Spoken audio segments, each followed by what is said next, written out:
Vamos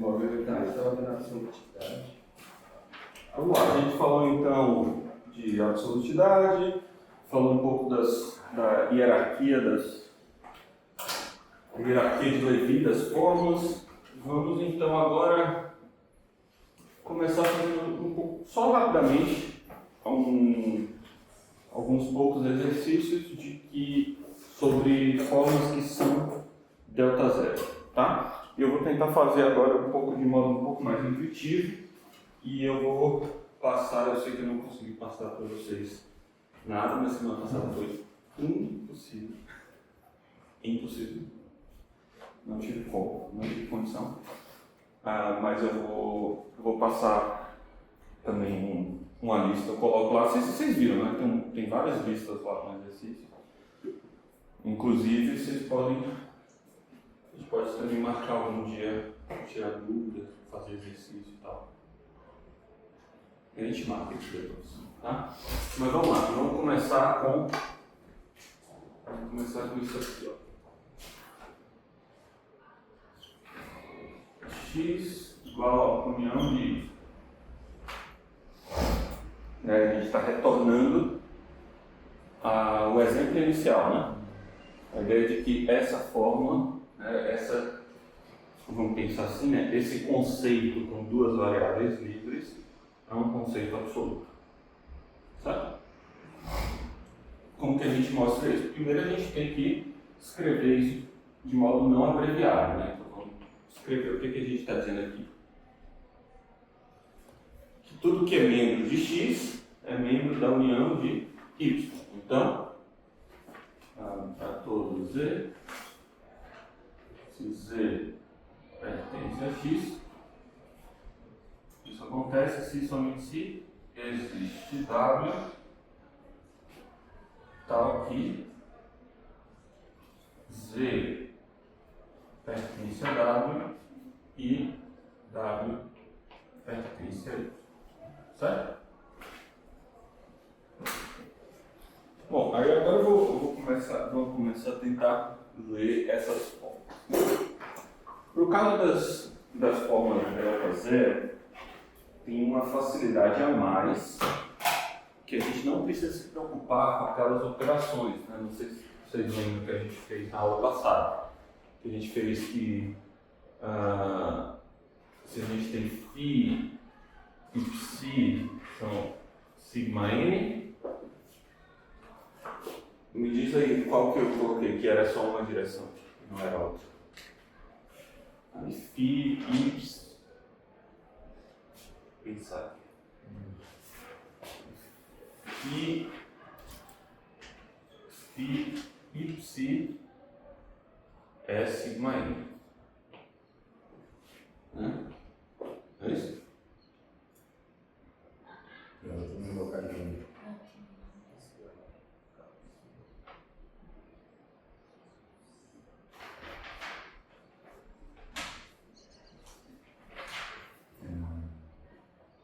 Era isso? Sim, assim. É esse, né? Esse tem só uma direção, a outra não vale. Mas por causa da delta zero, essas coisas não são tão complicadas. Vamos ver aqui o que a gente olha nesse caso. É o seguinte, primeiro a gente observa o que está acontecendo aqui. Bom, essa fórmula aqui, ela já é diretamente uma fórmula delta zero, não é? Você poderia escrever ela assim, né? Pertencente a Y. Isso aqui é delta zero. Correto?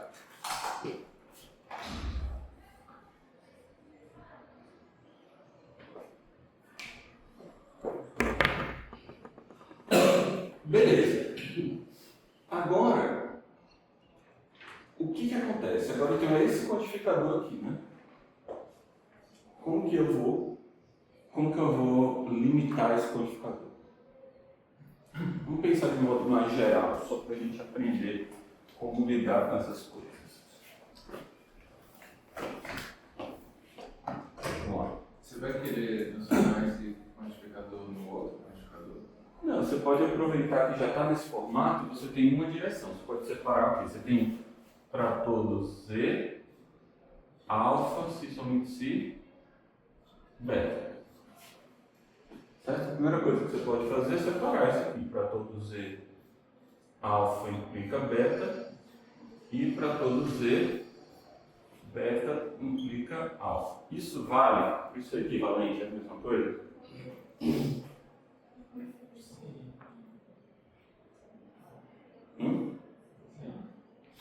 É a mesma coisa porque o quantificador universal ele distribui na conjunção.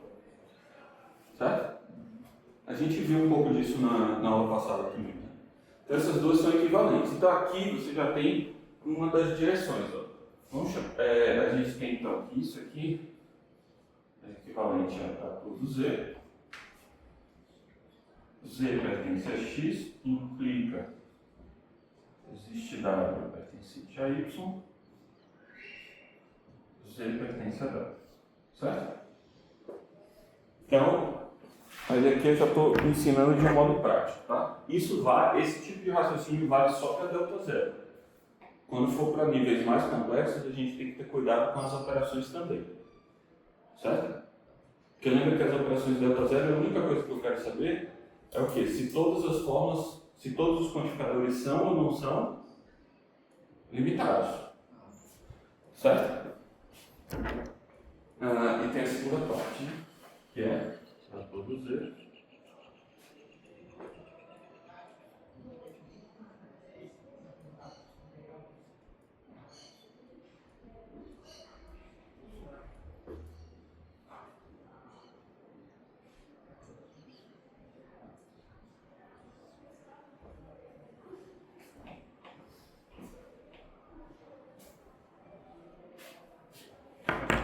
Certo?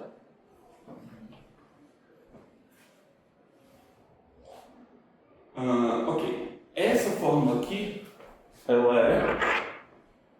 Isso aqui está explicitamente isso, né? Todo Z pertencente a X. Existe W pertencente a Y. Então essa primeira parte é delta Z.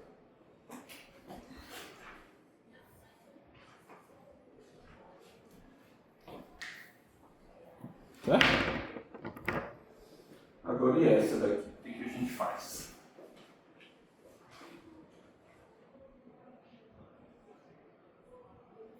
Você pode aplicar a definição da implicação de PT. A implicação do quê? Não, estou pensando no sistema formal, nada a ver. O negócio Vou ensinar para vocês como é que pensa isso. Qual que é o meu problema da quantificação? Ela não ser restrita, né? Então, eu posso pensar, será que tem alguma coisa que restringe esse quantificador? São os elementos disso, que eu estou dizendo que são elementos disso, né? Não é isso? Bom, os elementos disso estão restritos ao quê?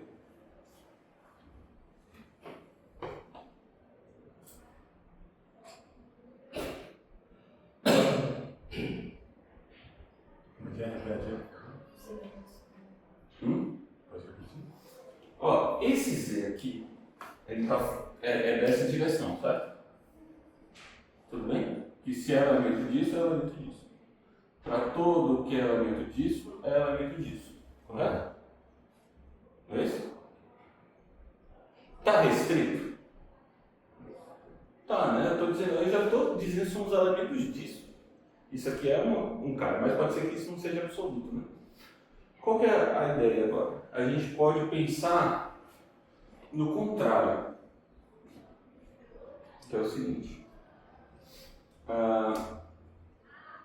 Ele faz.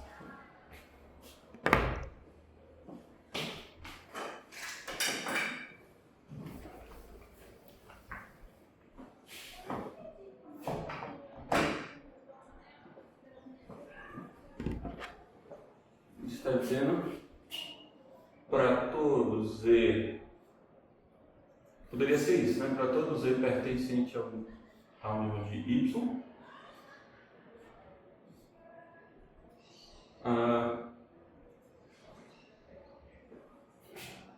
Desculpa.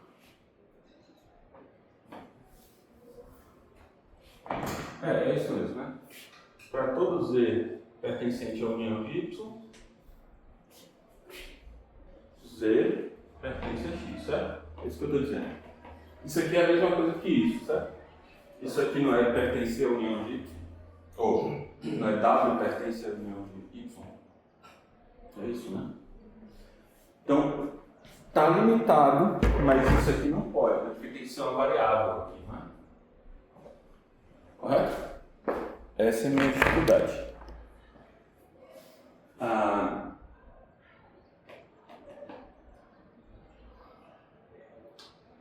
Então, o que a gente pode fazer? Vou pensar um pouco.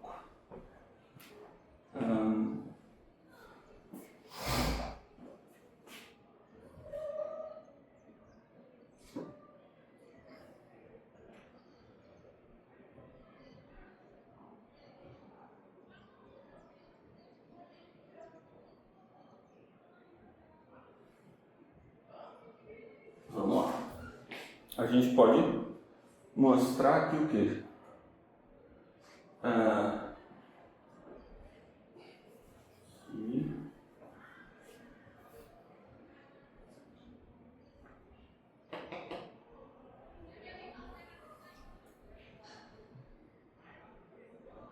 Podem ajudar também, tá? Como é?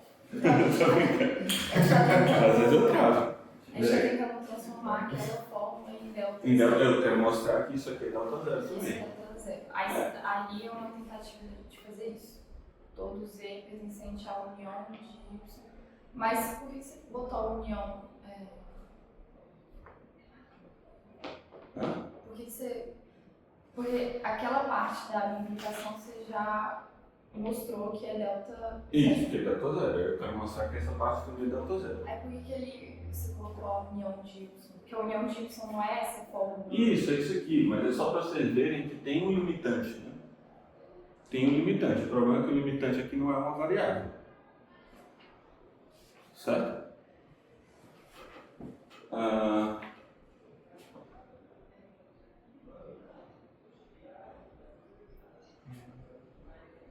Eu tô vendo porque a gente não pode trocar a união de Y por X direto. Porque a gente quer uma forma que é equivalente a isso, né? A gente não sabe, não está dito que é igual. Pode ser diferente. É a frase que afirma que essas duas coisas são iguais é delta zero. A gente pode fazer o seguinte.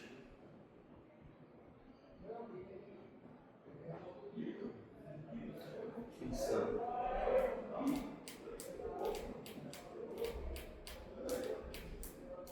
Daí, que nem o Daron falou antes, tipo, para usar a definição da implicação e aí alternar. Eu acho que não Aí pode chegar simplesmente ataque. Não. Aqui é o que a gente vai fazer, na verdade. Isso aqui tem a ver com o fato que eu tô pensando. Mas, ó, veja só. Aqui, o fato de ser delta zero ajuda a gente. Veja só. A gente pode fazer assim. Isso daqui é equivalente ao quê? Vamos fazer desse jeito.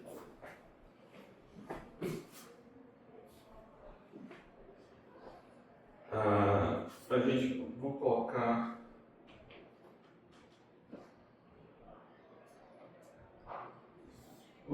aqui aquilo só para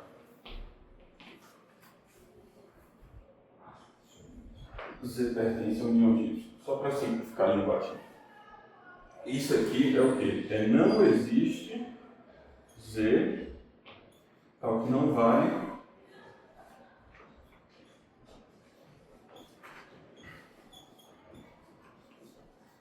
certo? Isso é pela equivalência. Certo? Dizer que vale para todo é o mesmo que dizer não existe alguém que não tem a propriedade. A negação de implicação é o quê?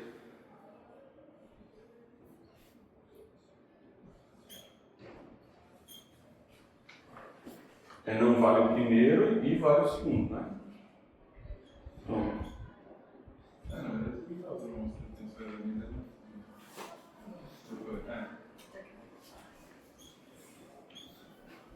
certo? E aí isso aqui é, não existe Z pertencente a X.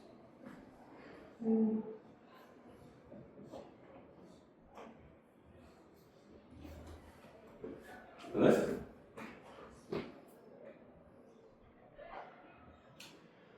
Agora isso aqui é uma quantificação limitada, só que aí a gente tem uma das propriedades que a gente tinha. Se alfa é delta zero, a gente não provou isso, mas isso vale também. Isso tem a ver com o fato de que tem a ver com o fato de que se alfa é delta zero, isso aqui acontece somente se a negação de alfa é delta zero. Certo?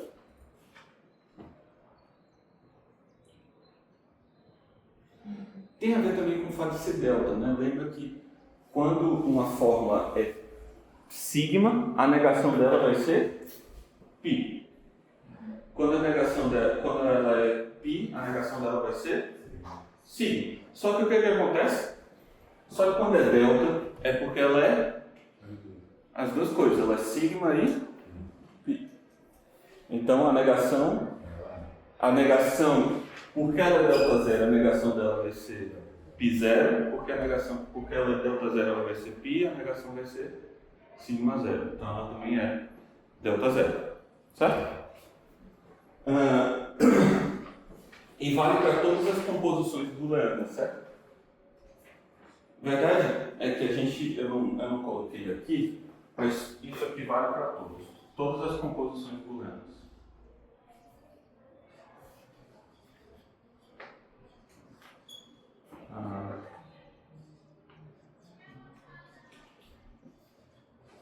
E se alfa é delta zero,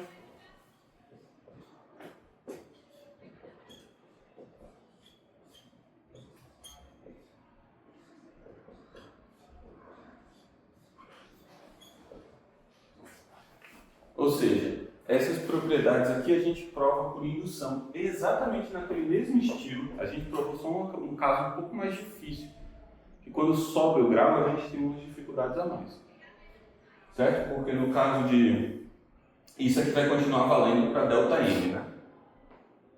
Certo? Porque delta tem essa propriedade que ela é tanto π quanto sigma, certo? Mas essas propriedades aqui não necessariamente vão continuar valendo, né? A gente viu que o caso da união é diferente, o caso do ou, todas essas coisas são um pouco diferentes, né? Mas isso aqui é uma prova por indução, tá? Eu deixo ela como exercício. Provar que qualquer forma, para todas as formas, isso vale. Não é difícil. E qualquer coisa depois a gente também faz isso juntos, se vocês tiverem dificuldade, tá? Mas bom, para a gente também não ficar contando o quantificador durante 5 horas, né?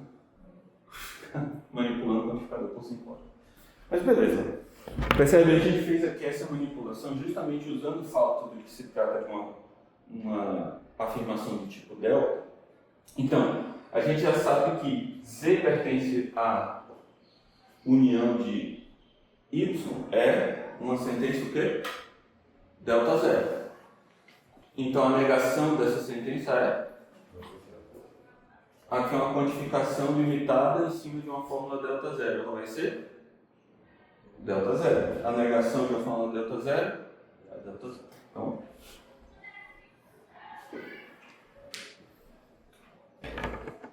Então isso aqui é delta zero. Tá? Aí aqui por fim é a conjunção de duas fórmulas delta zero, então ela é delta zero. Beleza?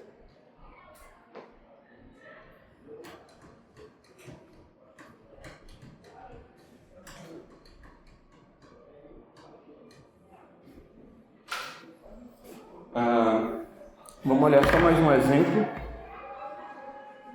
Aí, no caso, o menor elemento também é absoluto, né? X é o menor elemento de Y, também é absoluto. Aí a gente prova de modo próximo, né? A gente prova mostrando que é delta zero, então vai ser absoluto. Tipo, é equivalente a... Isso, vai ser desse mesmo estilo. Mas eu acho que nesse caso é até mais fácil. Porque se é o menor elemento, é o quê? Existe alguém dentro daquele conjunto, ou todo mundo dentro daquele conjunto é menor que ele. Bom, a quantificação limitada, já tá dita. Né? Não, maior que ele, não vai. Para todo x pertencente a W,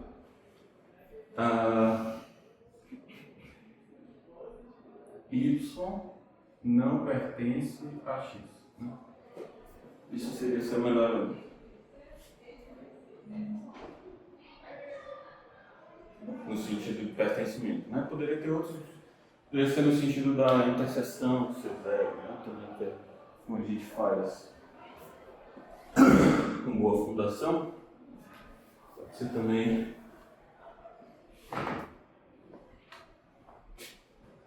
para todos x pertencente a W,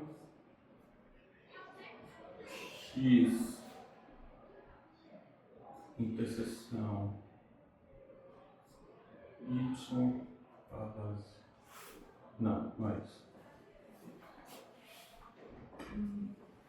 É o menor elemento tá daquele jeito. Deixa eu pensar qual que seria o outro. Seria o de contido, né? Seria contido também.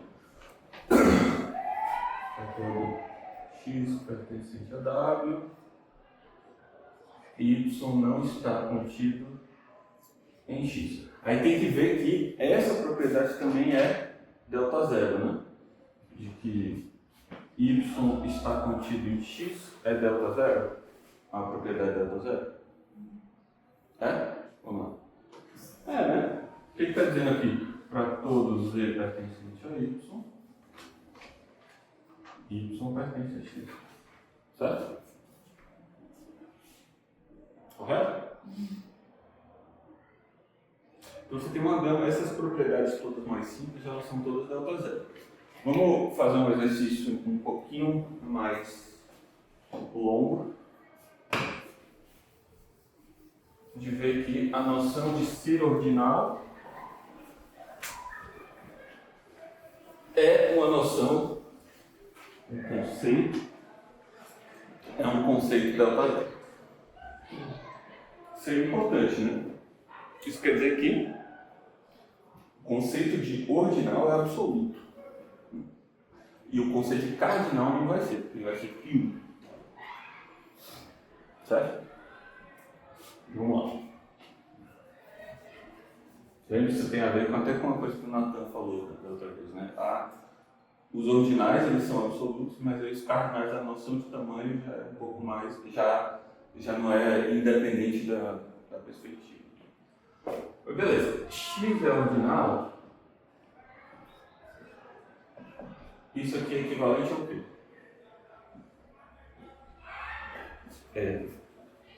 Tem várias formas de você escrever isso, né? Mas vamos dizer, vazio pertence a x, x é transitivo, o que mais pode ser? X é transitivo e x é bem fundado. Não, x é bem fundado sempre é. É fundado. Não é que o pertencimento é sempre bem fundado. Alfredo, mas é Sendo maior, Desculpa, é suficiente mostrar que é equivalente a uma forma delta zero para ser absoluto, ou também precisa que seja transitivo? Não. Bastou mostrar que delta zero é absoluto. A gente provou isso. Sim, aí é que a vez que o X é transitivo. Tipo, é uma condição. Não, isso é como que define o ordinal, né? Ah, tá, desculpa. É como define o ordinal. Então, vazio pertence a X, X é transitivo. O que mais? Acho que basta adicionar também que se Y pertence a X, então Y é transitivo. Acho isso.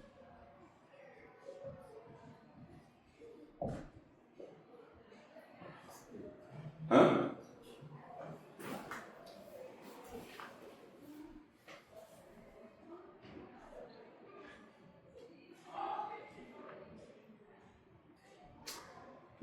Não estou lembrando qual a definição de ordinal. Olha, Google. Só para não colocar a definição errada, a definição direta, né? Deixa eu só pensar um pouco. A gente tem isso, né? É porque tem um modo de você definir que normalmente quando eu estou acostumado, que é X é transitivo e isso aqui é uma boa ordem, sabe? Isso é uma boa ordem, só que isso aí vai ficar muito complicado, entendeu? Normalmente eu penso assim, isso aqui é uma boa ordem, mas isso aqui é muito complicado. Mas eu acho que isso não é da definição do ordinal. Mas beleza, vamos trabalhar com essa aqui. Em aulas anteriores você só tinha definido isso, que é, você botou assim, x é igual ao ordinal, aí esses três, tá? X igual a 0, o 0 pertence a x, e x é transitivo. Mas Toda boa ordem. acho que tem que também falar que é linear, acho que faltou isso. Mas vamos tratar com essa aqui, ó, porque a gente vai dividir o problema de qualquer jeito. Certo? Beleza. É a conjunção dessas coisas, né? Então basta mostrar que cada uma delas é. Né? Essa aqui é obviamente delta zero. Quando você fala x é ordinal, você está dizendo que tem um elemento. Aqui, definição de ordinal, Chico. Existe uma ordem linear bifundada. E aí x é hereditariamente transitivo, x é transitivo, 0 pertence a x, então o pertencimento é total em x. Isso. É isso É isso aqui. É isso aqui. Não, tudo bem. O que acontece é o seguinte: vazio pertence a x é delta zero. Tem que ver um pouquinho, né? Porque aqui já não é. Mas aquilo é quando a gente tinha x era ordinal, então a gente poderia escrever que existe uma boa variedade, é isso? Né? Isso, a gente já feito assim, mas aqui a gente pode Englobar já. A gente só mostra que aquilo pode ser recuperado de outros modos. Mas lembra, o que acontece, isso aqui é uma boa ordem e é mínimo, né? O transitivo é para ser mínimo, né? Lembra? Vazio pertence a x é delta zero? Né? Como que eu provo isso? Esse é meio trivial, mas vale a pena. É o que? É para todo z que pertence a x? Não.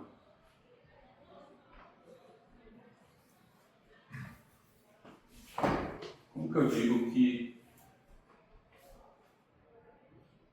eu tenho que falar assim. Existe um z que pertence a x, tal que para todo w pertencente a z, w é diferente de w. Certo? Existe alguém, esse alguém é o vazio, que pertence a x, e todo mundo que pertence ao vazio tem uma propriedade absurda. Então, isso aqui mostra que vazio pertence ao conjunto é uma propriedade delta zero. Certo? Agora, ele é transitivo.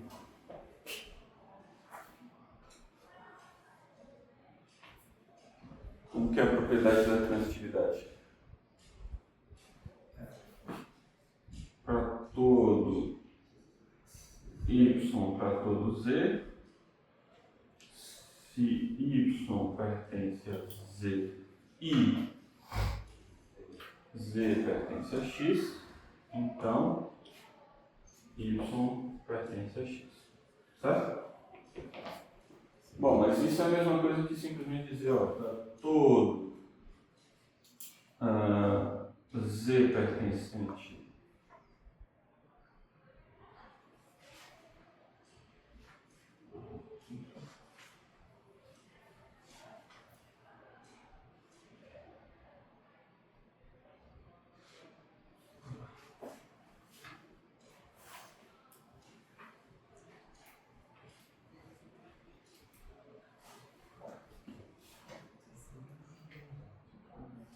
posso trocar a ordem desses quantificadores, eu não vou mudar nada. Para todo z pertencente a x, para todo y pertencente a z, y pertence a x. É equivalente. Tudo bem? Mostrar essas equivalências é só um exercício de lógica, tá? Tranquilo, porque mostrar que se você colocar as implicações você pode separar, né? Só para vocês terem uma ideia, aqui é mais conveniente trocar a ordem dos quantificadores. Se bem, é mais conveniente trocar a ordem dos quantificadores. Quantificador universal com quantificador universal você pode trocar a ordem sem problema. Então você pode trocar isso aqui por YZ. Aí isso aqui, quando você tem A e B implica C, isso é o mesmo que A implica B implica C. Aí esse A implica vai pegar esse Y implica Z com esse, vai transformar em um quantificador só. Aí vai ficar para todo Z, para todo Y pertencente a Z, Z implica C. Aí você tem que mostrar que esse quantificador também pode trocar de ordem, aí você troca de volta. Aí para todo Y pertencente a Z. Ah não, peraí. Não pode trocar de ordem.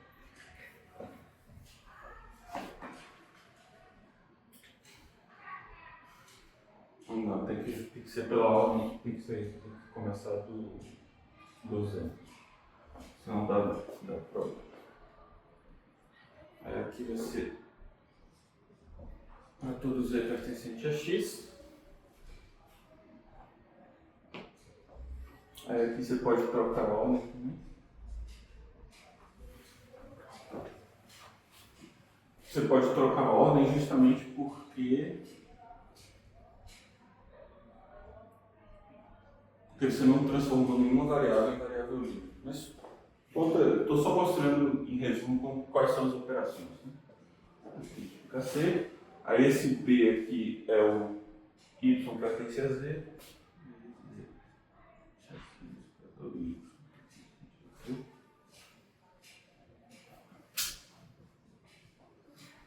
Beleza? Ah, bom, isso é um exercício só de lógica, tá? Não tem nada de conjunto aqui. É só manipulação lógica. Então, beleza. Ser transitivo também é uma operação, é uma propriedade delta zero. Se uma boa ordem é uma operação delta zero, também. Que é o quê? É ser transitivo, linear e o que mais? Hã? Aí é antissimétrico, mas não precisa antissimétrico, porque antissimétrico sempre é, né? Porque é o pertencimento aqui nesse caso.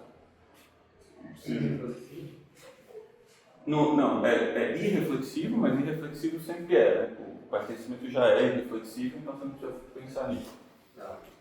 É linear, é transitivo e é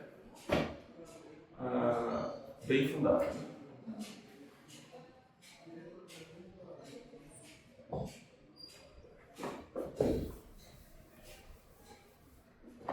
Ok, transitivo é um pouquinho diferente disso, né? Porque aqui a gente está falando da transitividade dos elementos, então teríamos um quantificador a mais, mas é igual. É linear, beleza. Linear seria como? Quer dizer que todos os elementos são comparáveis, né? Então, para todo x, para todo y, x pertence a y, ou y pertence a x, ou x igual a y. Certo?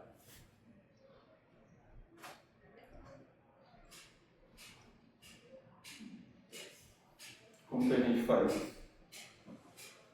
A gente tem que mostrar que é absoluto também, cada propriedade é absoluta. A gente tá mostrando mais do que absoluto, né? A gente está mostrando que é delta zero. Que Todas delta zero são absolutas. Né? Então, a gente está mostrando que cada uma das propriedades aqui é delta zero. E a conjunção de todas elas, então vai ser delta zero também. Beleza, como que faz essa aqui?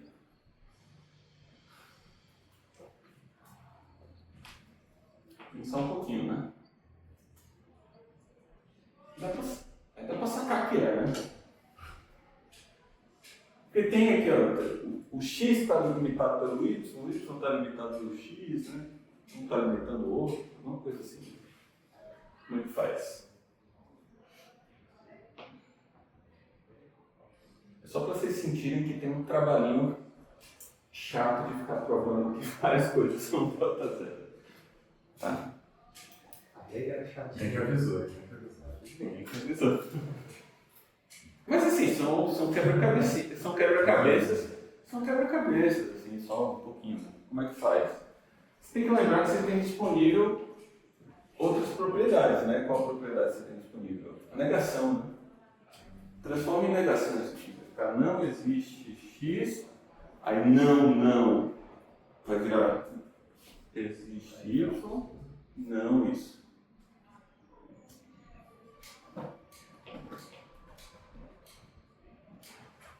Se a gente botasse. Eu tinha pensado. Daí não dá pra operar com isso, mas se eu tivesse transformado alguma das disjunções em implicação, botando um não no primeiro elemento, eu não consigo depois fazer nada com isso. Não. Porque daí eu não ia conseguir fazer. Para todo não x pertence a y, Exato.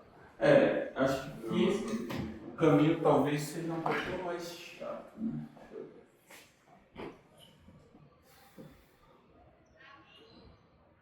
Ó, vamos pensar assim. Por que a gente não. Vamos tentar pensar de modo semântico, porque às vezes é importante para a gente conseguir entender. Vamos lembrar qual que é a intuição por trás de ser um ordinal.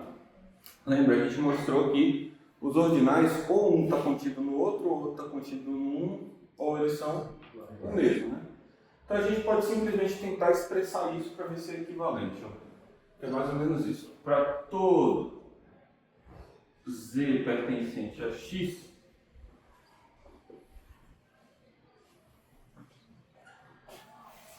z pertence a y, ou para todo z pertencente a y, z pertence a x, ou x igual a y.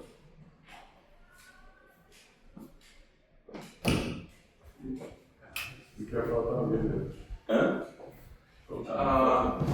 Tem que provar que isso é equivalente, mas é. Só pensar por quê.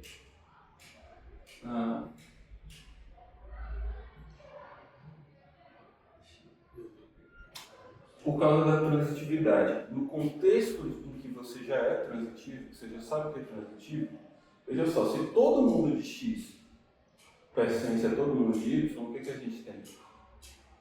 Que x está contido em y, certo? Ok? Mas como y é transitivo, o que a gente tem?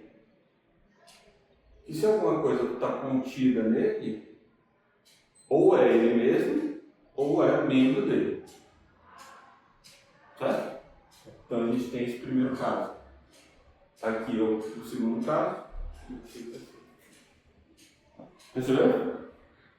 Dá para provar. Chato só. Tá bom? Mas aqui é uma forma de você. Vai deixar como exercício. Exercício. Vocês têm que trabalhar, né? Tava aqui mal quebrando a cabeça. Não, Coisas, cara. Vocês querem. Não, mas não precisa enrolar, não. Depois eu chego. Eu acho que a gente pode. Não, depois eu vou contar isso. Pode enrolar. Não. Então, mas assim, Eu só tava mentindo. isso, mas assim, ó, vamos pensar o seguinte, ó, qual que é a ideia? Mais ou menos a gente percebeu que isso aqui é equivalente a isso. Como é que faz a prova disso? Supõe que esse vale, prova que algum desses tem que valer. Depois supõe que esse vale. Aí vai ter 3 casos, você mostra que isso vale. É isso. Não é tão difícil, você faz semanticamente. Certo? O mais difícil é você pensar nisso. Pensar nessa formulação. Mas assim, com experiência você vai pegando, né? Não, mas isso. Dá pra perceber que é equivalente. Sim. Eu acredito. Você acredita? Mas assim, assim, é um bom exercício para você, tipo assim, ó, pegar essas manipulações. Mas beleza? E bem fundado a gente acabou de falar, né? Se o menor elemento já tá, ele já sabe que é delta zero. E ser bem fundado é o quê? Todo subconjunto tem menor elemento. Todo subconjunto também a gente já falou que é delta zero. X subconjunto de y é delta zero.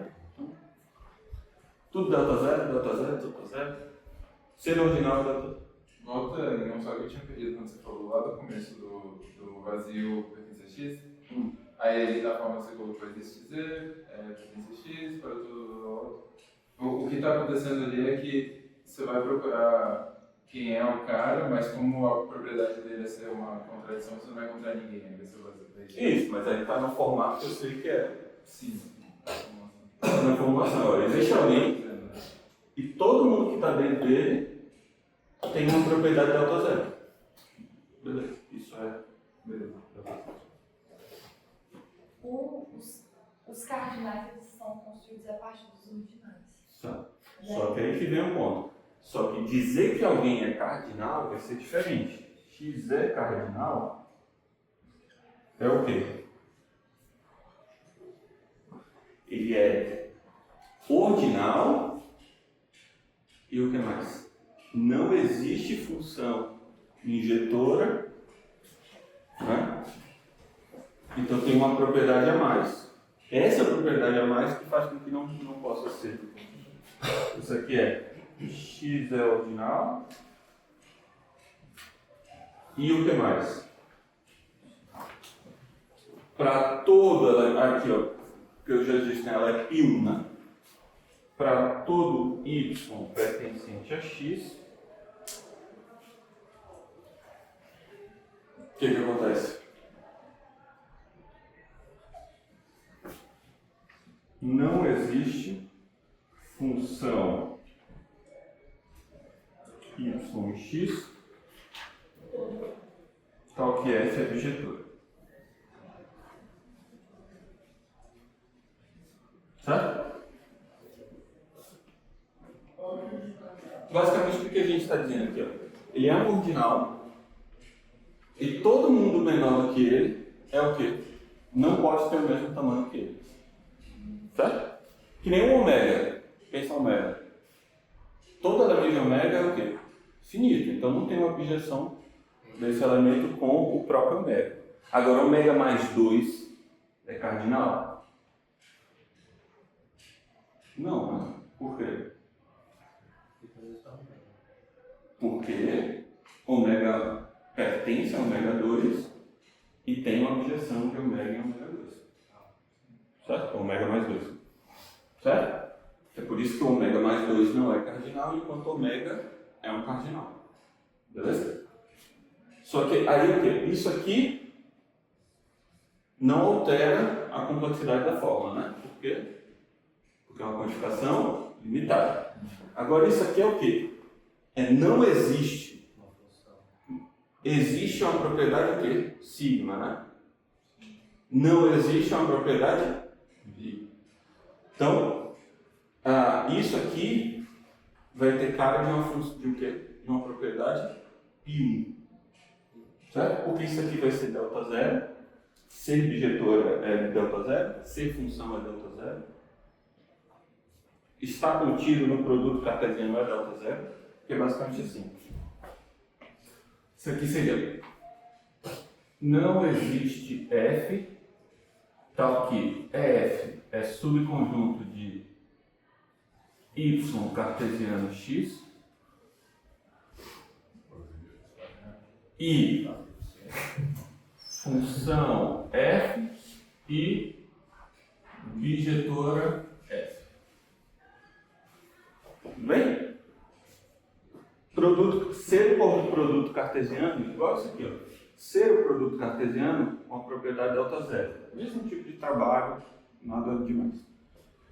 Ser o produto cartesiano. Ser subconjunto também delta zero, né? Ser o subconjunto de alguém também delta zero. Ser função é delta zero também. Por quê? Você está falando o quê? Todos os objetos do domínio, certo? Só podem ter a mesma imagem. né? Bom, todos os objetos do domínio, então você já está limitando pelo domínio. Então, isso aqui também é delta zero.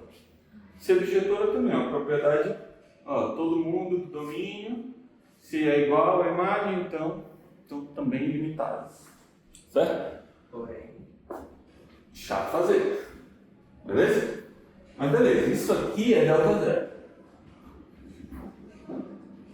Só que a gente tem essa quantificação. Ah, mas será que não dá para eliminar ela? Bom, não. Como que a gente prova que não dá para eliminar ela? Só tenta pensar de modo mais amplo.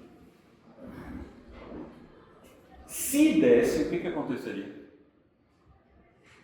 Se desse para limitar aquela quantificação ali, o que aconteceria? A fórmula seria delta zero. Então ela seria absoluta. Então o que eu preciso para mostrar que isso não é absoluto? Ou que aquela quantificação não tem como transformar? Mostrar que não é absoluto. Como que eu mostro que absoluto não é absoluto? Encontro dois modelos que discordam sobre um certo cardinal. É difícil. Mas trapaceou. Hã? Trapaceou. Não, eu tô jogando lá pra frente. Mas assim, o ponto é mais ou menos. É só pra você ver que isso aqui se conecta com um tema mais geral, né? Eu quero dizer, ó. Para provar isso aqui, digamos assim, a gente conseguiu mostrar que ela é π1. Beleza? Ser cardinal é uma propriedade π1. Significa que a gente mostrou que ela não é delta zero? Não. A gente só consegue demonstrar que tem um limite. Né? Ela não é necessariamente mais complexa que isso. Mas ela é delta zero? Não sei. Como que eu mostro que ela não pode ser delta zero? Aí tem que envolver muito mais coisa, né? Eu tenho que mostrar que ela não é absoluta. Se eu mostrar que ela não é absoluta, aí eu sei que eu não posso eliminar, né? Porque se eu pudesse restringir esse quantificador, ela seria absoluta. Então essa realmente é a forma otimizada de falar dessa propriedade. Mas provar que cardinal não é absoluto é algo difícil. Eu tava entendendo, eu tava vendo como se o caso que a gente não ia conseguir limitar o quantificador, eu estava indicando isso. Se a gente procurasse, a gente ia achar dois modelos que discordassem. Isso. Mas esse não é de verdade. A gente não está provado, né, que esse é o caso. Só Está provado. Mas não, sim, até esse ponto aqui não está provado. Não, mas assim, o ponto é que nem nesse curso a gente vai ver. Mas Porque como é que precisa de você força, encontra dois né? cardinais assim? Enfim. Precisa da técnica Precisa forçar a barra. mais avançada. O force. Olha, apareceu. Tudo para academia. Por quê? Porque com forcing a gente consegue mostrar que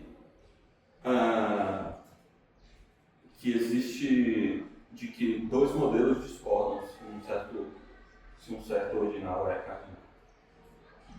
É só você pensar, né? tem um curso no Rodrigo pra ajudar. Eu assisti uma aula, é difícil, Mas ele faz de modo resumido, porque o propósito é mostrar no trabalho dele sobre a axiomatização do forcing, né? Então não é tanto de ensinar o forcing. Mas assim, de qualquer jeito, a questão é a gente precisa de muito mais técnica para conseguir demonstrar isso. Tá? A gente vai passar disso aí? Hã? A gente vai passar disso aí? A gente vai mostrar uma etapa de mostrar, por exemplo, que isso não é absoluto. Não digo, essa coisa da complexidade das formas, a gente vai deixar para trás. Não, a gente vai deixar de ser tão. A gente vai deixar de ficar fazendo continha assim. Só Mas, É. mas no teorema da reflexão Vai não tem usar que ideia. provar que é absoluto em algum momento. Você já quer deixar ele pra trás? Não precisa teorema da reflexão, não. Superar essa. Mas precisa, a gente vai mostrar. Lembra que um dos pontos importantes da demonstração é mostrar que os construtíveis são absolutos. Então a gente vai ter que mostrar que os construtíveis são delta 1. Lembra que a gente mostrou que as delta 1 são absolutas? As delta 0 são, as delta 1 são. As delta 2 ainda não necessariamente. A delta 1 é, π1 não necessariamente, e sigma 1 não necessariamente. Tá? Beleza? Mas precisa da absolutividade para provar o teorema da reflexão, não? Pode ser que sim, eu só não lembro. Ah, tá. Eu sei a ideia por trás e eu faço na hora. Eu quero mostrar isso aí. Aí, ó, tava tão empolgado no começo, ó. Não, mas esse é o ponto. Às vezes a gente tem que fazer um trabalho chato Assim. de fundamento, mas Começou a ficar feio, você falou que era um curso bonito. Não achei que foi tanto assim, não. é só um pouquinho de manipulação simbólica, mas assim, mas é em função de algo importante, né? Mostrar que os conceitos podem parecer complexos, mas na verdade são simples. Você já queria dominar isso aí, né? Sem ter que passar por ele. Eu vou tratar de dele pra fazer isso aí, só ficar muito teoricamente. Beleza. Vamos então para o último assunto antes de eu introduzir finalmente os construtíveis. Quem sabe eu consigo introduzir hoje a definição dos construtíveis.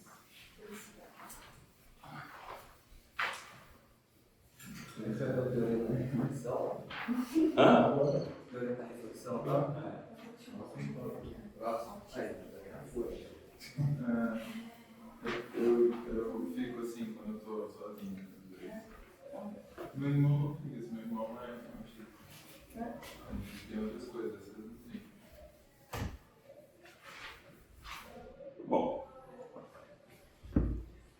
às vezes você vai encontrar isso como princípio da reflexão, tá, também, mas a ideia do princípio da reflexão é de que existem estruturas internas que refletem a estrutura inteira. Ou seja, é como se fosse uma espécie de, não poderia dizer, uma espécie de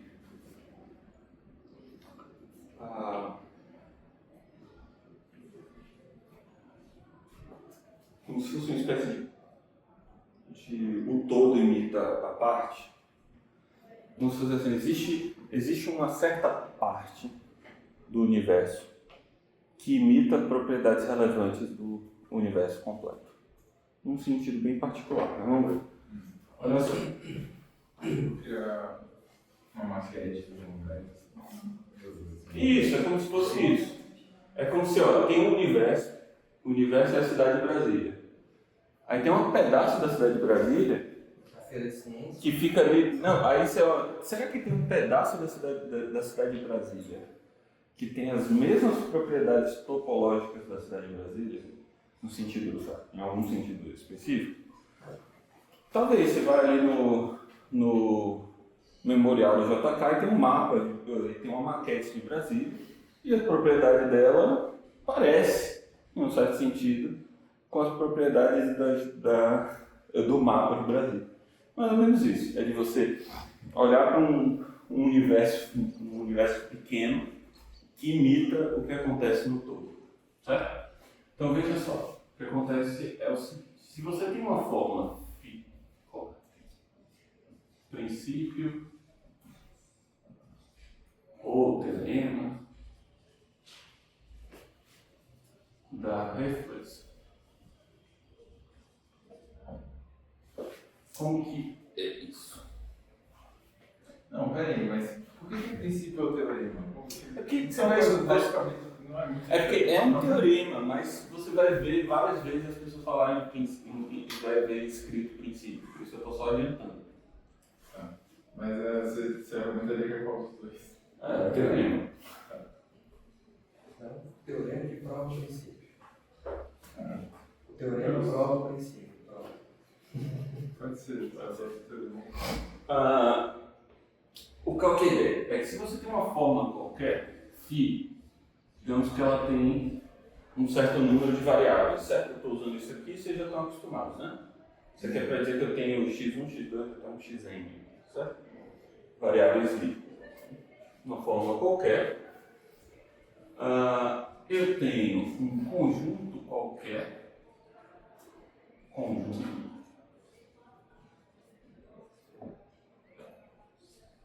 Beleza?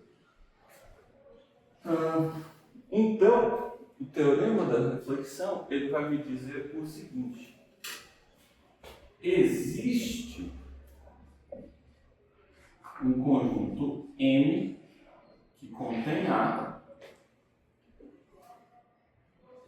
e M reflete φ. Aí eu vou escrever e M reflete φ. O que significa M reflete φ? Eu estou colocando assim para vocês verem o modo como a gente vai falar. Né? M reflete φ, o que isso quer dizer? Essa reflete uma noção semântica, né? Eu vou escrever o que ela é. Tá?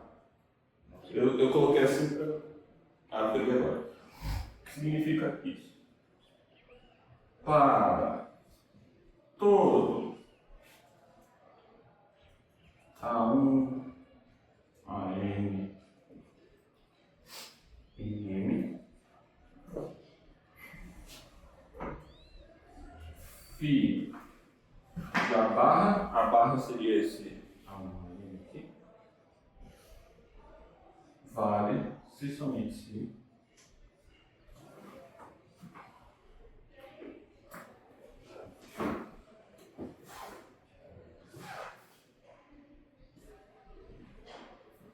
vamos tentar entender o que isso quer dizer.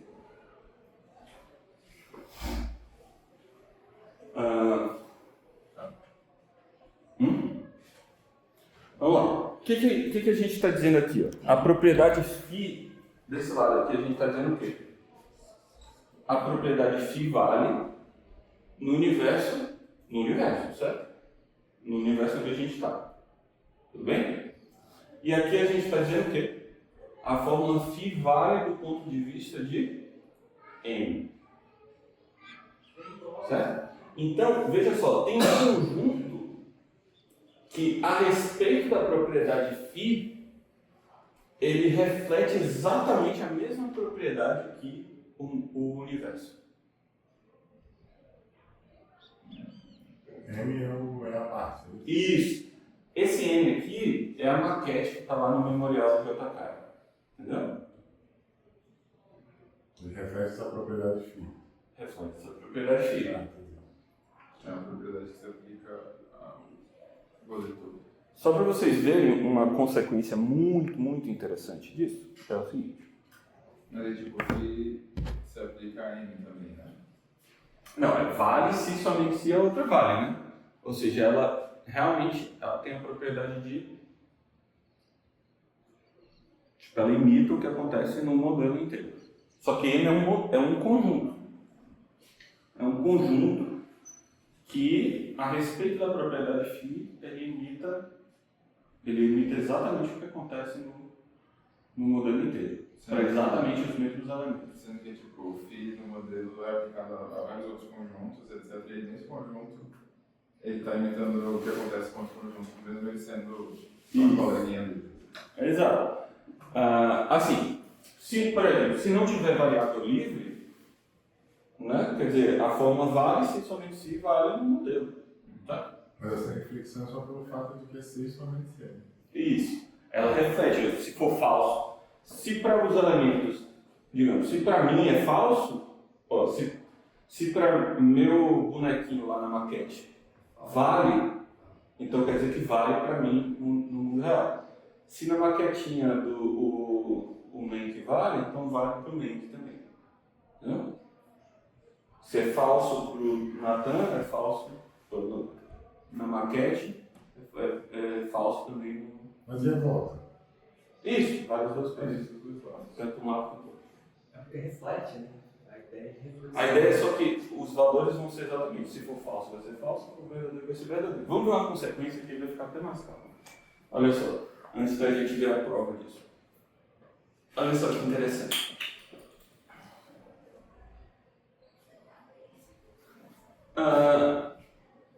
Pensa o seguinte.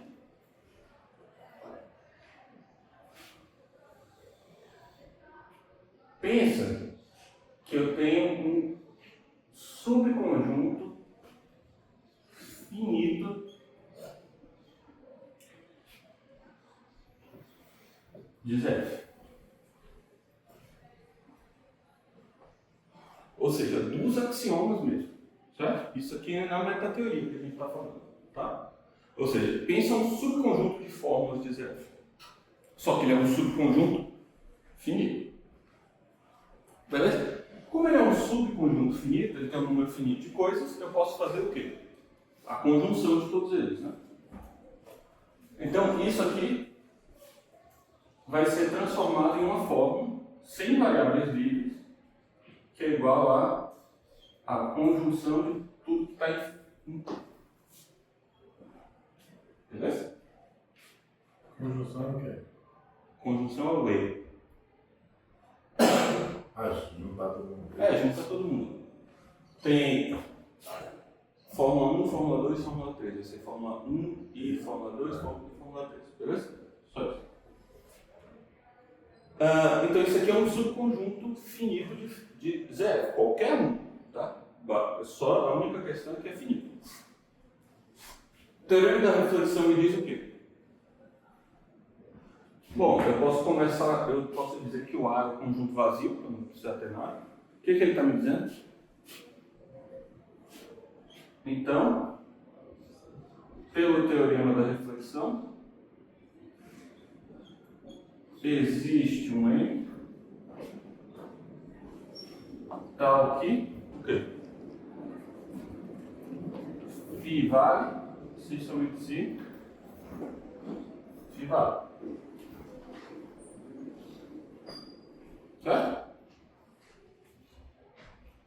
Correto? Ora, esse T é um subconjunto de axiomas, então a fórmula φ ela é o quê? Verdadeira, certo? Porque são axiomas do meu modelo básico. Como φ é axioma, então quer dizer que φ vale. Então quer dizer que φ vale do ponto de vista de 1. Certo? Beleza? Vejamos o seguinte. Vamos agora, dado que a gente pensou isso, vamos pensar o seguinte. Nossa axiomatização de ZF ela é infinita, não é? A gente tem infinitos axiomas porque a gente tem aqueles axiomas esquema. Vamos então agora, suponha. O teorema ele diz que sempre vai existir Um M que reflete a forma. A é sempre? Sempre. Mas se existir, vai ser desordenado. Sempre existe uma propriedade que é refletida. Não. Toda propriedade tem um conjunto que reflete a propriedade. Toda propriedade tem um conjunto, ou seja, um universo parcial, como se fosse um pedacinho do universo, que ele já representa a validade daquela coisa do mesmo modo que ela acontece no universo inteiro de conjuntos. Então, sempre existe, não precisa verificar condições de existência dessa relação. Esse é o ponto. Do M, você diz. É dado isso, é qualquer que seja o fim. Qualquer.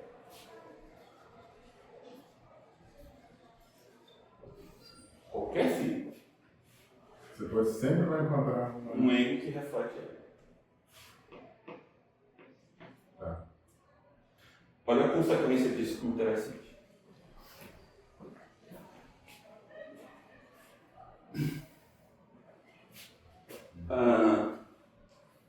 Suponha que existe uma axiomatização finita de ZF. Ou seja, suponha que existe T finito tal que T é equivalente a ZF, ou seja, tudo que ZF prova T fora. Certo? Ou seja, o que a gente está pensando aqui? Suponha que dá para fazer a axiomatização da teoria dos conjuntos sem precisar de infinitos axiomas. Certo? Com apenas uma quantidade finita de axiomas. Beleza? Será que pode acontecer isso? Não, por quê? Vejam só. Se isso acontece, quer dizer que eu vou poder transformar T em uma única fórmula ela vai valer se somente se ela vale em um conjunto, né? Então, φ, vamos colocar aqui, ó, vou mudar essa letra aqui para não confundir. Vamos lá, φ é a conjunção de T, e aí o que a gente tem? Existe um modelo M, um conjunto M, né? Um M conjunto, tal que vale φ relativizado a M. Isso pode acontecer?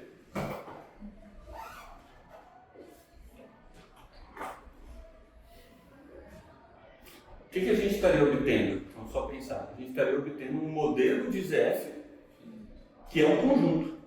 Não pode, um modelo de ZF não pode ser um conjunto, né? Mas como que eu obtenho que isso não pode acontecer?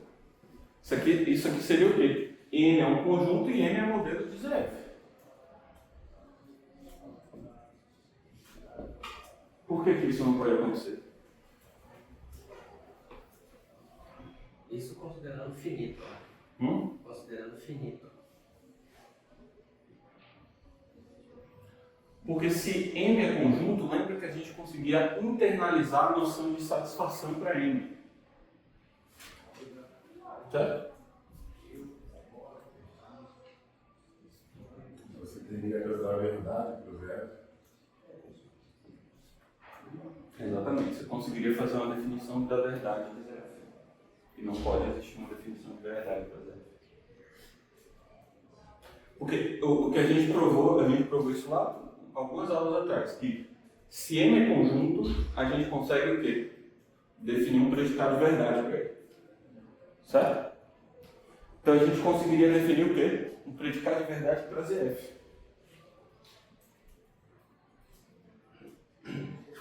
Ou a gente pode pensar a partir do segundo teorema de Gödel, que é o quê? Se a gente tem uma noção de satisfabilidade para M, o que a gente tem? A gente provou a consistência de ZF. Só que eu mostrei que existe um M que satisfaz isso e isso tem como consequência a consistência de ZF. Ou seja, como isso aqui é tudo qualquer, então quer dizer que ZF prova a consistência de ZF. Isso é o segundo teorema aqui.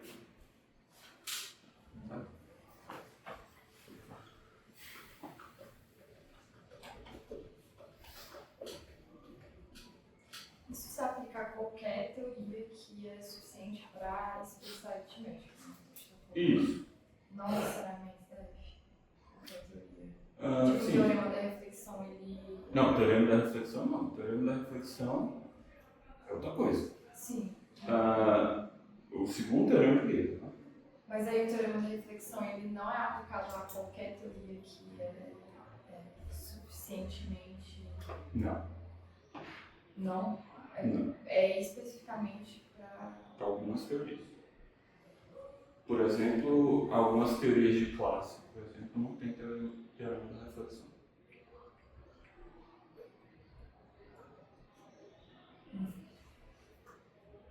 Tipo, existem versões de aritmética de segunda ordem, com reflexão, etc.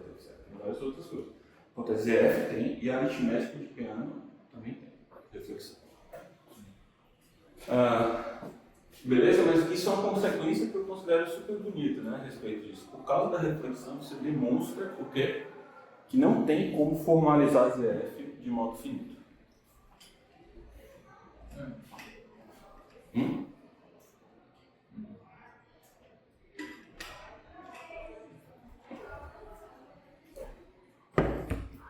Certo? E a ideia é qual?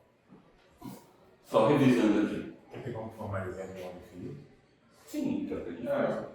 A gente escreve os axiomas, só que são esquemas, né? Então dá infinitos axiomas. Feitos de modo recursivo, né? Igual, lembrou o axioma da separação, como que é? Existe uma forma que você sempre tem que... Dá uma forma φ, existe... No caso, então, seria... Na verdade, é só O modo finito seria sem recursão, então. sem uma regra de escrever os axiomas. Seria literalmente listar eles, né? Os 10 mandamentos da vida. Isso, os 10 mandamentos são um conjunto finito de regras. Agora, se eu falar assim, o princípio da indução é para cada propriedade vale o que a indução vale para aquela propriedade. Então, são infinitas frases, né? Mas eu estou te dando uma regra de formação para essas frases. Beleza? Ou seja, ZF não pode ser escrito de outro modo que não com infinitos axiomas. Os axiomas esquemas que a gente tem em ZF são separação e substituição. Tá? São só esses. E poderia ser só da substituição, porque com o da substituição você prova da separação. Mas ele é absurdo por conta do que o Gueiro provou que. No caso do segundo teorema de Gueiro, que é nenhuma teoria pode provar sua própria consistência. Ah, sim. Se você assumir que é finito, você eu não estava entendendo onde é que você estava chegando. Demorou para bater. Entendi. E o que acontece? Isso aqui, aqui a gente usou uma coisa que a gente fez lá atrás, né? Algumas aulas atrás, que é o quê? Se existe um conjunto que satisfaz φ, só que φ é equivalente a valor ZF. Então quer dizer que esse M aqui, ele é o quê? Modelo de ZF. Só que M é conjunto. Como M é conjunto, a gente tem uma noção de satisfação. Pelo primeiro teorema da completude, a gente obtém o quê? E como a gente tem uma noção de satisfação para M, a gente provou que o conjunto é consistente. Se um conjunto é consistente e eu provei tudo isso aqui sem supor nada específico a respeito do modelo de ZF, então quer dizer que eu provei a própria consistência de ZF. Certo? Beleza, então a gente consegue esse resultado. Mas, rapidinho, qual é a conclusão mesmo? Que por conta disso não pode fazer o que de modo finito? ZF não pode ser finito. Não pode ser, não é finitamente axiomatizado. Não tem uma forma de você descrever uma teoria equivalente a ZF em uma quantidade finita de frases. Beleza? Agora ficou legal de novo. Mas a prova tem muito mais detalhe, né? Calma, eu vou fazer. tá. Eu vou dar um intervalo antes. Eu só estou mostrando uma consequência para a gente entender, por exemplo, que tipo de coisa a gente consegue. Uma outra coisa, na verdade, que eu omiti aqui, tem algumas coisas, né, uma versão um pouquinho mais geral. Que é o quê? Primeiro, tem duas coisas, né? Quando a gente prova isso aqui, na verdade, a gente prova para uma enumeração de fórmulas, tá? Vocês vão entender por que é importante fazer isso depois. Não é só fazer a conjunção delas? É a mesma coisa? Não, na hora de provar não vai ser a mesma coisa. Mas tudo bem, a ideia é a mesma. E tem uma outra coisa que é um resultado a mais. Que é o quê? A gente consegue que o M a gente consegue um M que tem a mesma cardinalidade de A vezes ômega. O que é A vezes ômega? Isso aqui basicamente é só para dizer que se o A for finito, se o conjunto A inicial, é que você pode garantir que certas coisas estão lá. Certo? Se o seu conjunto inicial A ele é finito, então vai dar ômega, o tamanho do modelo. E você pode conseguir um de tamanho ômega. Mas se o A for maior, ele vai ter exatamente a cardinalidade do conjunto. Ou seja, não vai subir a cardinalidade. A única coisa que você precisa é que o M seja infinito. Então, nessa prova aqui, quando a gente consegue esse M aqui, a gente pode até garantir que ele é contável. Tá? A cardinalidade dele não sobe. A gente vai ver isso. Mas isso é no caso de se usar o axioma da escolha, porque tem como usa o axioma da escolha e...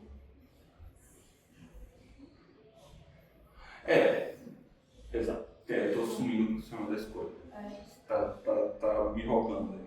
Eu tô tentando Não, precisa da axioma da escolha, consegue. Entendi. Mas se a axioma da escolha, você consegue algo parecido com isso também. Mas a gente vê isso depois que volta no intervalo.